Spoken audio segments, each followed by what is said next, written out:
คลิปนี้ก็อย่าเพิ่งเลื่อนผ่านเด้อคลิปนี้มีสาระดีๆเด้อจ้ะที่สิมาบอกต่ออ่าอันนี้ก็ย้อนว่าครั้งที่แล้วนี้อ่ามีคนมาถามเนาะอาจารย์เฮ็ดจั่งใดอ่ะคลิปเฮาค่อยสิมีคนมาเมืองยอดวิวเฮาสิหลายขึ้นเหรียญเฮาค่อยสิแล่นขึ้นช่วงนี้เหรียญมันตกเอาเนาะมื้อนี้เปิ้นก็สิมาเฉลยให้เด้อจ้ะเพราะว่าเปิ้นไปศึกษามาแล้ววิธีการที่สิเฮ็ดให้คนมาเมืองโพสต์เฮาหลายๆวิธีการที่สิ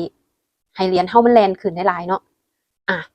ถ้าเพื่อนๆพร้อมที่ฟังแล้วเนาะฝากเพื่อนๆได้เด้อจ้ะกดแชร์ให้หมู่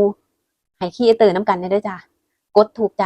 เพื่อให้เป็นกำลังใจของตัวเปิ้นได้เด้อจ้ะแล้วก็ถ้าผู้ใดบ่ทันกดติดตามเนาะก็กดติดตามเปิ้นไว้ได้เด้อจ้ะอ่าเดี๋ยวเฮาไปฟังกันเลยเนาะว่าวิธีการที่เฮาสิเฮ็ดให้ยอดวิวเฮาหลายขึ้นหรือว่าคนเข้าถึงไอ้คลิปเฮาหลายขึ้นเฮาต้องเฮ็ดจั่งใดแหน่อันแรกเลยเด้อค่ะเวลาโพสต์นี่สำคัญมากๆเลยจากที่เปิ้นได้ทดลองเด้อเปิ้นพยายามโพสต์เป็นช่วงเวลาเลยบางช่วงนี่โพสต์ทีๆเลยจ้ะอ่าเวลานี่สำคัญเด้อจ้ะไอ้เวลาที่คนเห็นหลายที่สุดนี่สำคัญช่วงเช้าระหว่าง7:00 นเช้าอันนี้ที่เปิ้นสังเกตเบิ่งก็คือโอเคคนมีปฏิสัมพันธ์กับเฮาหลายเลยจ้ะก่อน7:00 นเช้าได้บ่ได้จ้ะเปิ้นก็ทดลองมาอีกแล้วก็คือประมาณอ่า ตี 5กว่าเปิ้นโพสต์อันนี้ก็มีคนมาคอมเมนต์มีหยังคือกันจ้ะอันนี้ก็แนะนำเลยจ้ะช่วงเช้าก่อน7:00 นก่อน8:00 นนี่ได้เลยอยู่ระหว่างตี 5จนถึงบ่ควรสิเกิน8:00 นอะจ้ะถ้าเป็นวันธรรมดาเนาะอันนี้คนก็สิเข้ามาเมืองของเฮาหลายอยู่จ้ะแล้วก็มาอีกเที่ยหนึ่งเด้อจ้ะที่แบบว่ารู้สึกว่าคนสิเข้ามาเมืองของเฮาหลายเติบอะก็คือช่วงบ่ายโมงนี่ก็มีกระปิดกระปอยจ้ะแต่ว่าช่วงที่คนเข้ามาเมืองหลายๆก็คือที่โพสต์ช่วงประมาณ11 โมงกว่าๆจนฮอดเกือบบ่ายโมงนี่คนก็มาเมืองของเฮาอยู่จ้ะแล้วก็อีกเที่ยหนึ่งเด้อจ้ะยามแลงประมาณก่อนทุ่มหนึ่งนิดๆนี่คือบ่ควรเกิน3 ทุ่มอันนี้สังเกตว่าไอ้คนสิเข้ามาเมืองของเฮาหลายอยู่อ่ะจำได้บ่ค่ะเวลาที่เฮาควรสิโพสต์คือเวลาที่คนเมืองหลายที่สุดนั่นเองนะไอ้ทางสั้นก็คือให้สังเกตเอาจ้ะพี่น้องให้เขาไปกดไอ้ในสถิตินะคะเขาสิบอกอยู่ว่ายอดวิวของเฮามันเท่าใดของแต่ละคลิปหรือว่าของแต่ละรูปภาพเนี่ยการเข้าถึงเพียงใดนะช่วงเวลาใดที่มันน้อยมันหลายนี่เพิ่นก็สิเฮ็ดเป็นสถิติไว้ถ้าเฮาเบิ่งอยู่เฮาเข้าไปกดเบิ่งตรงนั้นก็ได้เพราะว่าของเปิ้นเองเนี่ยเท่าที่ลองกดดูมันก็สิมีประมาณนี้จ้ะแต่ว่าถ้าบ่ซีเรียสอีหยังหลายเด้อจ้ะโพสต์ไปเลยโพสต์ไอ้ถิ้มไว้อะจ้ะบ่ต้องไปคิดว่าสิมีคนมาเบิ่งอีหยังของเฮาบ่อันนี้ก็ให้เหมือนกับว่าอัลกอริทึมของ Meta มันจับของเฮาได้เฮาก็โพสต์พยายามโพสต์ให้ตรงเวลาประมาณเก่าไอ้อาจสิบ่ได้เป็นเวลาตามที่เปิ้นบอกนี่ก็ได้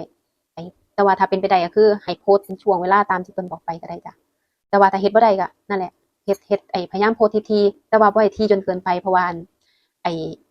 ระบบแหมมันสิมองว่าเฮาเป็นสแปมจ้ะอันนี้ก็คือข้อแรกเนาะอะมาเบิ่งอันที่2เด้อจ้ะเนื้อหาเฮาจะต้องถูกใจของคนเบิ่งเด้อจ้ะอย่างภาพนี่เฮาเว้ากันไปแล้วเนาะว่าภาพมันเป็นจังไดภาพมันจะต้องคมชัดภาพเบลอภาพมันบ่ควรสิเอามาโพสต์เพราะว่ามันบ่ดึงดูดจังซี่นะจ้ะอ่ะแล้วก็ถ้าเป็นคลิปก็ควรสิเป็นคลิปอีหยังที่มันแปลกใหม่เพราะว่าหลายเทื่อนี่เพิ่นก็สงสัยเพิ่นคิดว่าอุ๊ยคลิปนี้เฮาลงไปนี่มันต้องมีคนเบิ่งแท้ๆแต่ว่าจากที่ไปสังเกตมาเด้อไปเบิ่งย้อนหลังนี่ปรากฏว่ามันบ่แม่นตามที่เฮาคาดหวังอะจ้ะไอ้คลิปใดที่ว่าเฮาคิดว่าคนสิมาเบิ่งหลายนี่คนบ่เบิ่งก็มีอ่ะอันนี้เฮาต้องคอยศึกษาแล้วคอยเบิ่งแม่จ้ะไอ้สำหรับเรื่องพวกคลิปพวกหยังว่าเฮาสิโพสต์แนวใดคือมันต้องปรับเปลี่ยนไปเรื่อยๆอันนี้ก็คืออันที่2เนาะเรื่องเนื้อหามันต้องแบบดึงดูดจังใดก็คือค่อยๆศึกษาเรียนรู้ไปว่าแบบใดคลิปเฮาที่เฮาลงไปอะมันมียอดวิวหลายมันอิหยังหลายคนมาเบิ่งหลายเฮาค่อยๆปรับเอาตรงนั้นถ้าอันใดที่คนบ่ค่อยเบิ่งก็ลองไอ้เบิ่งเข้าไปเบิ่งขอคอมเมนต์ของ Meta นะคะที่เขาเจ้าให้คอมเมนต์ให้แนวทางไว้เฮาก็ไปค่อยไปศึกษาแล้วแก้ตามที่เขาบอกมึงถ้าแก้แล้วมันบ่ปังอีกเฮาก็ค่อยลงแนวใหม่คือลงแบบไอ้คิดวิธีใหม่อะจ้ะอันนี้จำได้บ่คะอันที่2เนาะก็คือเนื้อหาเฮาต้องโดนใจเนาะมาเบิ่งเด้อบัดนี้อันที่3เรียกการมีส่วนร่วมเฮ็ดจั่งใดเนาะเรียกการมีส่วนร่วมเวลาเฮาโพสต์ไปเนาะเฮาก็อยากให้คนมีส่วนร่วมกับเฮาเนาะก็ให้เฮานี่ตั้งคำถามก็ได้จ้ะตอนจบว่าเอ้ยเห็นด้วยไหมคะเป็นจั่งใดหมู่เจ้าเป็นคือข้อยบ่จังซี้นะอันนี้คือเป็นตัวอย่างเนาะวิธีการเรียกการมีส่วนร่วมอันนี้ก็สิช่วยให้คนแบบโต้ตอบกับเฮาได้เนาะแล้วก็สิ่งสำคัญเด้อค่ะถ้าเป็นไปได้ก็คือให้เฮาตอบคอมเมนต์นะคะ ทุกๆคอมเมนต์เลยเด้อจ้าประมาณ1 ถึง 2 ชั่วโมงแรกเพื่ออีหยังก็คือเพื่อให้ระบบมันดันถ้ามีคนมาพิมพ์โพสต์พิมพ์หยังเฮานี่ให้เฮาไปตอบคอมเมนต์เขานำเด้อจ้าอ่ะอันที่สี่เนาะบัดนี้ฟีเจอร์เด้อจ้าฟีเจอร์ของ Facebook ที่เขาให้มาให้เฮาใส่ทุกอย่างเลยเด้อจ้าอย่าง Reel Story อีหยังนี่ก็คือใส่เห็นครบไปเลยแท็กสถานที่ใส่เพลงใส่แฮชแท็กอันนี้ก็คือให้เฮาใส่เห็นครบถ้าเฮ็ดจังซี่ให้ครบแล้วนี่โอกาสที่ว่าไอ้คนที่เขามาเห็นของเฮานี่มันก็หลายขึ้นค่ะอันนี้ก็คืออันที่4เนาะคือฟีเจอร์อย่าลืมใส่เหมือนเด้อของเงิน Facebook กันจ้ะมาเบิ่งอันที่ห้าคือความสม่ำเสมอความถี่นั่นเองค่ะเฮาเว้าตอนแรกไปแล้วเนาะว่าเวลาโพสต์นี่สำคัญแล้วอีกสิ่งหนึ่งที่สำคัญ